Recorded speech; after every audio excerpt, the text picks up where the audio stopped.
Download now. CC Learning app. Hi students, welcome to Competitive Cracker. അപ്പോൾ ഇത് പഴയൊരു CUETയുടെ question പേപ്പറാണ്. അതിൽ ചോദിച്ച കുറച്ച് ജനറൽ അവയർനെസ് അല്ലെങ്കിൽ GK ടൈപ്പ് ഓഫ് ക്വസ്റ്റ്യൻസ് ആണ് നമ്മൾ ഈ വീഡിയോയിൽ ഡിസ്കസ് ചെയ്യാൻ പോകുന്നത്. അപ്പോൾ നമുക്ക് നോക്കാം, ഡയറക്റ്റ് നമുക്ക് ക്വസ്റ്റ്യനിലോട്ട് കയറാം. ഇങ്ങനെയൊക്കെയാണ് പഴയ ഒരു ക്വസ്റ്റ്യൻ പേപ്പറിൽ ചോദിച്ച കുറച്ച് ക്വസ്റ്റ്യൻസ്. അപ്പോൾ സീ ദ ഫസ്റ്റ് ക്വസ്റ്റ്യൻ. എന്താ ടോപ്പിക്കിന്റെ പേര് നോക്കി, reports published by different organisations. അതാണ് ക്വസ്റ്റ്യൻ അല്ലേ. Which organisation published human development index report? അപ്പോൾ ഏത് ഓർഗനൈസേഷൻ ആണ് human development index report publish ചെയ്തിരിക്കുന്നത്? See the organisations: United Nation Development Programme, International Monetary Fund, UNICEF, പിന്നെ വേൾഡ് ബാങ്ക്. അപ്പോൾ ചോദ്യം ഇതാണ്, which organisation published human development index report? ഇതിൽ ആരായി ഈ റിപ്പോർട്ട് പബ്ലിഷ് ചെയ്യുന്നത്? One answer is A, UNDP. Clear? അപ്പോൾ which organisation publish the human development index report? Answer is UNDP, United Nation Development Programme. അപ്പോൾ എക്സാമിൽ reports published by different organisations questions ചോദിക്കാറുണ്ട്. അത് നിങ്ങളൊന്ന് നോക്കണം. അതിപ്പോൾ ഏത് റിപ്പോർട്ടായാലും കുഴപ്പമില്ല. ചിലപ്പോൾ എൻവയോൺമെന്റ് റിപ്പോർട്ട് ആരാണ് പബ്ലിഷ് ചെയ്യുന്നത്? UNEP. വർക്ക് റിപ്പോർട്ട് ആരാണ് പബ്ലിഷ് ചെയ്യുന്നത്? International Labour Organisation. അങ്ങനെ ചില ക്വസ്റ്റ്യൻസ് ഒക്കെ വരാറുണ്ട്. അപ്പോൾ ഇതാണ് വൺ ആൻസർ ഈസ് ഡി. ഇനി നോക്കിയേ, UNDPയുടെ ഹെഡ് ക്വാർട്ടേഴ്സ് എവിടെയാണ്? ന്യൂയോർക്ക്. ക്ലിയർ? IMF എവിടെയാണ്? വാഷിംഗ്ടൺ. വേൾഡ് ബാങ്ക് എവിടെയാണ്? വാഷിംഗ്ടൺ. യുനിസെഫ് എവിടെയാണ്? ന്യൂയോർക്ക്. അങ്ങനെയും ചോദിക്കാം ഹെഡ് ക്വാർട്ടേഴ്സുമായിട്ട്. അപ്പോൾ വണ്ണിന്റെ ആൻസർ എന്താ? One answer is D, United Nation Development Programme published which report? Human development index report. ശരിയാണോ? Answer is UNDP. അടുത്ത നോക്കാം, which one of the following is the correct sequence of, ഇത് എക്സാമിൽ ചോദിച്ചൊരു ചോദ്യമാണ്, decreasing order of contribution of different sources to the GDP in India. അപ്പൊ GDPയിൽ ഏറ്റവും കൂടുതൽ ആരാണ് കോൺട്രിബ്യൂട്ട് ചെയ്യുന്നത്? നമുക്കറിയാം, primary sector that is agriculture, secondary sector that is industry, tertiary sector that is services. ഇതിൽ ഏറ്റവും കൂടുതൽ GDPയിൽ ആരാ കോൺട്രിബ്യൂട്ട് ചെയ്യുന്നത് വെച്ചാൽ ആദ്യം വരുമ്പോൾ ഏതായിരിക്കും വരുന്നത്? Service sector. ക്ലിയർ? അത് കഴിഞ്ഞാൽ ആര് വരും? ഇൻഡസ്ട്രി. ക്ലിയർ? അത് കഴിഞ്ഞാൽ ആരായിരിക്കും വരുന്നത്? അഗ്രികൾച്ചർ. ക്ലിയർ? അപ്പൊ നോക്കിയേ, ഇത് ഡിക്രീസിങ് ഓർഡർ ആണ്. ഇൻക്രീസിങ് ചോദിച്ചാൽ അഗ്രികൾച്ചർ, ഇൻഡസ്ട്രി, സർവീസസ്. ഇനി ക്വസ്റ്റ്യൻ നോക്കിയേ, which one of the following is the correct sequence in the decreasing order of contribution? എന്ന് വെച്ചാൽ ഏറ്റവും കൂടുതൽ ആരാ വരണ്ടേ? സർവീസ്, പിന്നെ ഇൻഡസ്ട്രി, പിന്നെ അഗ്രികൾച്ചർ. അപ്പൊ ഇതിൽ ഏതാണ്? ആദ്യം തന്നെ കിട്ടിക്കണ്ടോ? Two answer is A, service, industry, agriculture. അപ്പൊ which one of the following is the correct sequence in the decreasing order of contribution in sources of GDP? Answer is service. More than 50% ഇന്ത്യയുടെ GDPയിൽ ആരാ contribute ചെയ്യുന്നത്? Service sector, പിന്നെയാണ് industry, പിന്നെയാണ് agriculture. But ഏറ്റവും കൂടുതൽ ആൾക്കാർ പണിയെടുക്കുന്ന സെക്ടർ ഏതാ? അത് അഗ്രികൾച്ചർ ആണ്. ബട്ട് ഏറ്റവും കോൺട്രിബ്യൂഷൻ ഏത് സെക്ടറാണ്? അതും അഗ്രികൾച്ചർ ആണ്. അപ്പൊ two answer is A, service, industry, agriculture in the decreasing order of contributions of different sources to the GDP in India. അപ്പൊ ടു ആൻസർ ഈസ് എ. അത് ശരിയാണോ? ശരിയാണ്. ക്ലിയർ? അടുത്ത നോക്കാം, which one of the following bills must be passed by each house? ഇവിടെ ഒരു catch ഉണ്ട്. Which one of the following bills must be passed by each house by special majority? By a what majority? That is special majority. ചിലപ്പോൾ simple majority ചോദിക്കാം, ചിലപ്പോൾ special majority ചോദിക്കാം. അപ്പോൾ ഇതിൽ ഏതൊക്കെ ബില്ലാണ് സ്പെഷ്യൽ മെജോറിറ്റിയിൽ പാസ്സാക്കേണ്ടത്, അല്ലെങ്കിലോ 2/3 മെജോറിറ്റിയിൽ പാസ്സാക്കേണ്ടത്? അതാണ് ക്വസ്റ്റ്യൻ. ബേസിക് ക്വസ്റ്റ്യൻ ആണ്. Money bill, finance bill, ordinary bill, constitutional അമെൻമെന്റ് ബിൽ. ഇതിൽ ശരിക്കും പറഞ്ഞാൽ ഈ 3 ബില്ല് സിമ്പിൾ മെജോറിറ്റി മതി. അപ്പൊ ഏത് ബില്ലിലാണ് സ്പെഷ്യൽ മെജോറിറ്റി 2 ഹൗസും പാസ്സാക്കണ്ടേ? Which one of the following bill must be passed by each house by a special majority? Money ബില്ലൊക്കെ ചിലപ്പോൾ ലോക്സഭ മാത്രം പാസ്സാക്കിയാൽ മതി, രാജ്യസഭ പാസ്സാക്കേണ്ട ആവശ്യമില്ല. ബട്ട് ഇവിടെ ചോദ്യം കണ്ടോ, which bill must be passed, ഈ 2 ഹൗസും സ്പെഷ്യൽ മെജോറിറ്റിയിൽ പാസ്സാക്കേണ്ട ബില്ലാണ് കോൺസ്റ്റിറ്റ്യൂഷണൽ അമെൻമെന്റ് bill. Clear? That is very very important. അതിനകത്ത് വരുന്ന ഏത് ആർട്ടിക്കിളാണ്? ആർട്ടിക്കിൾ 368 ഡീൽസ് വിത്ത് കോൺസ്റ്റിറ്റ്യൂഷണൽ അമെൻമെന്റ് ബിൽ. അത് which majority? Special majority. 2/3 houses, 2 ഹൗസും പാസ്സാക്കണം. അപ്പോൾ ആൻസർ എന്താ? Which one of the following bills must be passed by each house by special majority, that is 2/3 majority. Constitutional അമെൻമെന്റ് bill is the right answer. അപ്പോൾ 3 answer is D. അത് തന്നെയാണോ answer? അത് തന്നെയാണ് answer. By each house with a special majority. അടുത്ത നോക്കാം. The headquarters of RBI. ഇവിടുന്ന് ഇത് വളരെ ഈസി ക്വസ്റ്റ്യൻ അന്ന് ചോദിച്ചത്. ഇവിടെ നമുക്ക് എല്ലാവർക്കും അറിയാം RBI വന്ന വർഷം. RBI was established in which year? 1935. But അന്ന് ഹെഡ് ക്വാർട്ടേഴ്സ് എവിടെയായിരുന്നു? കൊൽക്കത്ത. ക്ലിയർ? ബട്ട് ഇൻ 1937 അത് ഷിഫ്റ്റഡ് ടു മുംബൈ. കണ്ടോ? അപ്പോൾ ഇനിയിപ്പോൾ കറണ്ട് അഫയേഴ്സ് എന്താ? The headquarters of RBI situated in, ഇപ്പോഴത്തെ അല്ലേ ചോദിച്ചിരിക്കുന്നത്, ഡൽഹി, കൊൽക്കത്ത, ചെന്നൈ, മുംബൈ. ഉറപ്പായിട്ടും ആൻസർ ഈസ് മുംബൈ. പണ്ട് ഇനീഷ്യലി RBIയുടെ ഹെഡ് ക്വാർട്ടേഴ്സ് എവിടെയാണെന്ന് വെച്ചാൽ എന്തായേനെ? കൊൽക്കത്ത. എന്നാ മാറ്റിയത്? 1937. അപ്പോൾ എങ്ങനെയുള്ള ക്വസ്റ്റ്യൻസ് വരാമല്ലോ. RBI എസ്റ്റാബ്ലിഷ് എന്ന 1935. അന്ന് ഹെഡ് ക്വാർട്ടേഴ്സ് എവിടെയായിരുന്നു? കൊൽക്കത്ത. RBI എന്താ ബോംബെയിലോട്ട് മാറ്റിയ? 1937. അപ്പോൾ ഇപ്പോൾ ഹെഡ് ക്വാർട്ടേഴ്സ് എവിടെയാ? ബോംബെ. ചിലപ്പോൾ ചോദിക്കും, when was RBI nationalised? When was RBI nationalised? ആ വർഷമാണ് 1949.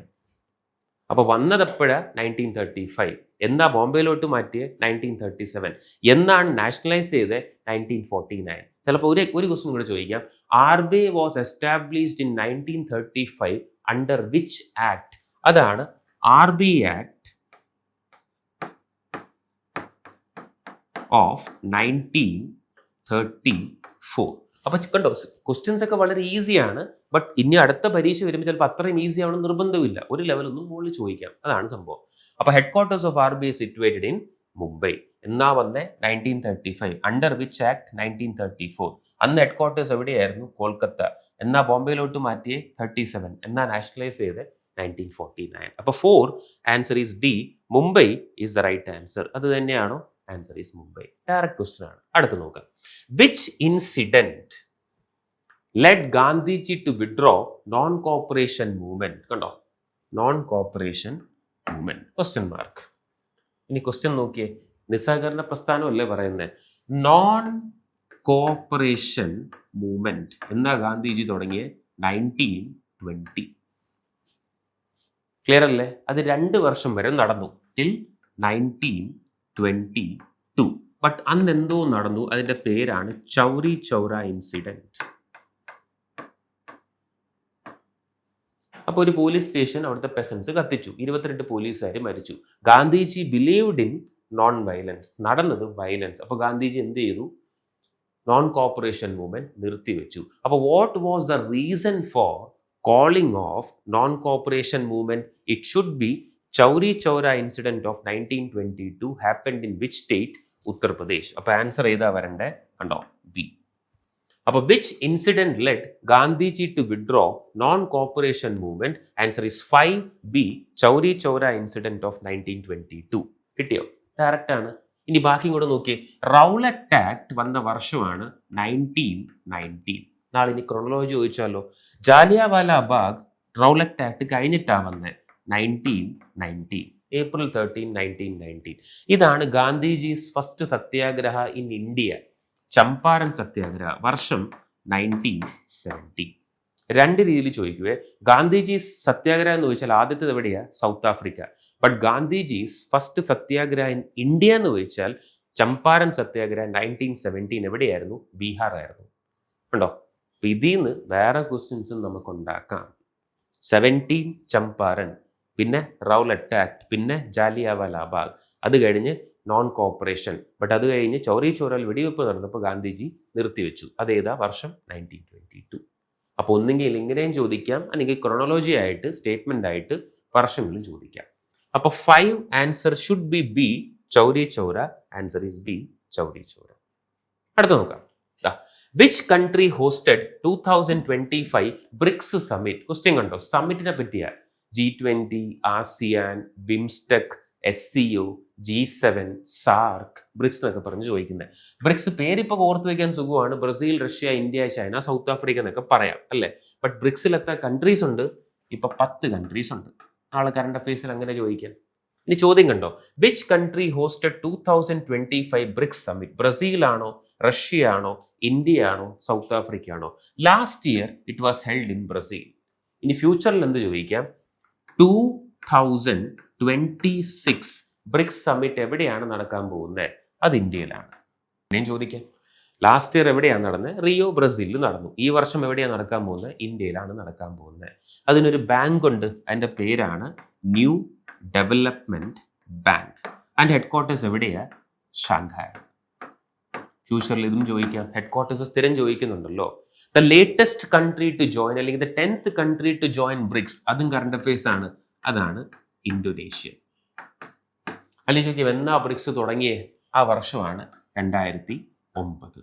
അപ്പോൾ ഒരു ടോപ്പിക് കിട്ടുമ്പോൾ നിങ്ങൾ അങ്ങോട്ടും ഇങ്ങോട്ടും എല്ലാം നോക്കണേ. എങ്ങനെ വേണമെങ്കിലും ക്വസ്റ്റ്യൻസ് വരാം. എൻ്റെ കറണ്ട് അഫയേഴ്സ് വരാം, GK പാർട്ട് വരാം, ബാങ്ക് വരാം, ഹെഡ് ക്വാർട്ടേഴ്സ് വരാം, എങ്ങനെ വേണമെങ്കിലും വരാം. അപ്പോൾ ഈ വർഷത്തെ ചെയർമാൻ പോസ്റ്റ് ആർക്കാ ഉള്ള ബ്രിക്സിൻ്റെ? ഇന്ത്യ. ലാസ്റ്റ് ഇയർ എവിടെയാണ് നടന്നത്? ബ്രസീൽ. അപ്പോൾ 6 ഇറ്റ് ഷുഡ് ബി ബ്രസീൽ. ശരിയാണോ നോക്കാം? Answer is Brazil. അടുത്ത നോക്കാം. Indian National Congress one of the oldest party അല്ലേ? അതെന്നാ ഫൗണ്ട് ചെയ്യുക, അല്ലെങ്കിൽ ആരാ ഫൗണ്ട് ചെയ്തത്? Lord Dufferin, AO Hume, WC Banerjee, Dadabhai Naoroji. ഇത് എക്സാമിൽ ചോദിച്ചൊരു ചോദ്യമാണ്. INC ശരിക്കും പറഞ്ഞാൽ വന്ന വർഷമാണ് 1885. ക്ലിയർ അല്ലേ? ആരാണ് founder of INC? That is AO Hume. അപ്പോൾ who is a founder of INC എന്ന് വെച്ചാൽ AO ഹ്യൂം. ഏത് വർഷമാണ്? 1885. ബട്ട് അന്ന് ഭരിക്കുന്നതാരാ? ബ്രിട്ടീഷ് അല്ലേ? ബ്രിട്ടീഷിന്റെ വൈസ്രോയ് അല്ലെങ്കിൽ ഗവർണർ ജനറൽ അല്ലേ?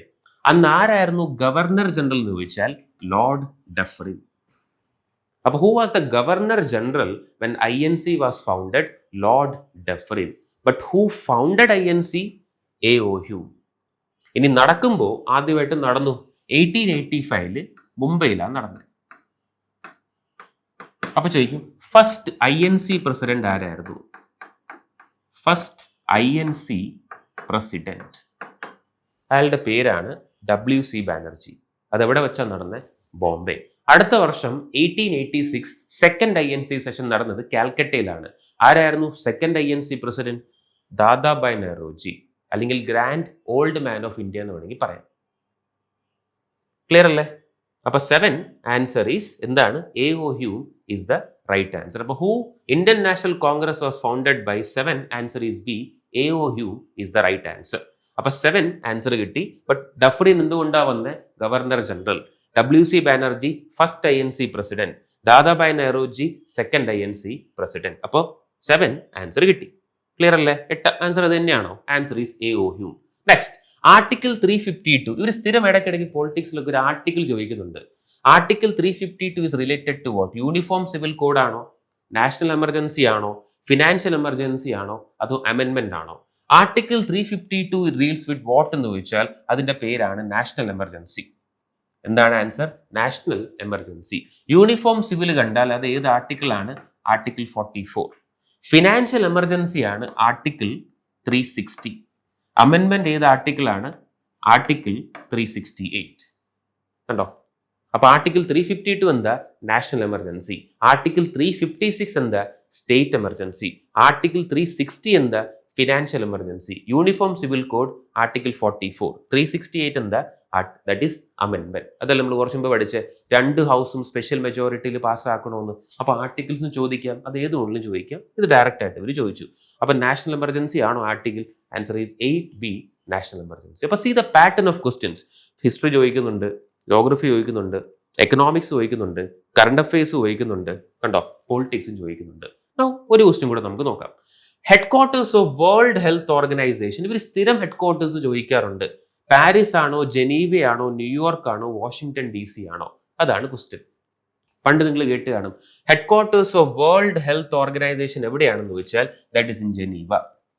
World Health organisation, international Labour organisation, world trade organisation, ഇതുപോലെ പല ഓർഗനൈസേഷൻസും എവിടെയാണ്? എല്ലാം Geneva. Were is Geneva? Switzerland. അതുപോലെ പാരീസ് കണ്ടാൽ ഓർത്തോണം യുനെസ്കോ. നിങ്ങൾ എന്തായാലും കേട്ട് കാണും. യുനെസ്കോ എവിടെയാ? പാരീസ്. അവിടെ തന്നെ OECD എന്നൊക്കെ പറയും, Organisation for Economic Cooperation and Development, അതും എവിടെയാ? പാരീസ്. അപ്പൊ വേൾഡ് ഹെൽത്ത് ഓർഗനൈസേഷൻ ഹെഡ്ക്വാർട്ടേഴ്സ് എവിടെയാണ്? ജനീവ. ന്യൂയോർക്ക് നിങ്ങൾ എന്തായാലും കേട്ട് കാണും. എന്താ? United Nations Organization. അടുത്ത് United Nation Development Programme, UNICEF, UN Women. കണ്ടോ? ഇതെല്ലാം എവിടെയാണ്? ന്യൂയോർക്ക്. അപ്പൊ നാളെ അങ്ങനെ വന്നാലും നിങ്ങൾക്ക് ആൻസർ ചെയ്യാം. കണ്ടോ? അതും കിട്ടി. Last Washington DC. IMF, International Monetary Fund, World Bank, IFC എന്ന് പറയും, International Finance corporation, IBRD, International Bank for Reconstruction and Development. പിന്നെ കാണാം MIGA, Multilateral investment and guarantee Agency, MIGA. ഇതെല്ലാം എവിടെയാണ്? Washington DC. ഇപ്പോൾ കണ്ടോ, when you are reading a question, Geneva കഴിഞ്ഞു, World Health Organization, ബാക്കിയുള്ള ഓപ്ഷൻസിൽ ഏതെങ്കിലും ഹെഡ്ക്വാർട്ടേഴ്സ് ഉണ്ടോ ഇല്ലയോ എന്ന് കൂടെ നിങ്ങൾ നോക്കണം. That is very important. അപ്പോൾ headquarters of World Health Organization എവിടെയാണ് നമ്മൾ പഠിച്ചത്? That is Geneva. വേറെ എന്തൊക്കെയുണ്ടോ? ലേബർ ഉണ്ട്, ട്രേഡ് ഉണ്ട്. പാരീസിൽ എന്തൊക്കെയുള്ള? യുനെസ്കോ, OECD, FATF എന്നൊക്കെ പറഞ്ഞ ഹെഡ്ക്വാർട്ടേഴ്സ് ഉണ്ട്. ന്യൂയോർക്കിൽ United Nations Organisation, United Nation Development Programme, UNICEF, UN woman. ഇനി ഒരെണ്ണം കൂടെ ഉണ്ട്, നമ്മുടെ UNFP എന്നൊക്കെ പറയും, യുണൈറ്റഡ് നേഷൻസ് പോപ്പുലേഷൻ ഫണ്ട്, എല്ലാം ന്യൂയോർക്ക്. World Bank, IMF, finance corporation, IBRD, MIGA, MIGA, that is multilateral investment and guarantee agency, that is in Washington DC. അപ്പോൾ 9th ആൻസർ ഷുഡ് ബി ജനീവയാണ് വരേണ്ടത്. കണ്ടോ? Answer is Geneva. അപ്പൊ കണ്ടോ, history, geography, economics, politics, science, current affairs, polity എല്ലാം കൂടെ mix ചെയ്തിട്ടല്ലേ നമ്മൾ ഈ ക്വസ്റ്റ്യൻ പേപ്പർ വരുന്നത്. ഇതെല്ലാം പണ്ട് ചോദിച്ച ക്വസ്റ്റ്യൻസ് ആണ് സംഭവം. അപ്പൊ ഇതുപോലെയാണ് നമ്മൾ ഇവിടെ പഠിപ്പിക്കുന്ന സംഭവം. ക്ലിയർ അല്ലേ? അപ്പോൾ ദോസ് ഹു ആർ ഇൻട്രസ്റ്റഡ്, ആരൊക്കെയാണോ സീരിയസ് ആയിട്ട് പഠിക്കുന്നത്, നിങ്ങൾ ജോയിൻ ചെയ്യുക. നമ്മുടെ സൈറ്റിന് നമ്പർ ഉണ്ടോ? എന്തെങ്കിലും ഡൗട്ട് ഉണ്ടോ അതിൽ വിളിക്കുക. നമ്മുടെ ഇത് സബ്സ്ക്രൈബ് ചെയ്യുക. ക്ലിയർ അല്ലേ? അപ്പോൾ വീണ്ടും ഇതുപോലത്തെ വീഡിയോസുമായിട്ട് കാണാം. Thank you.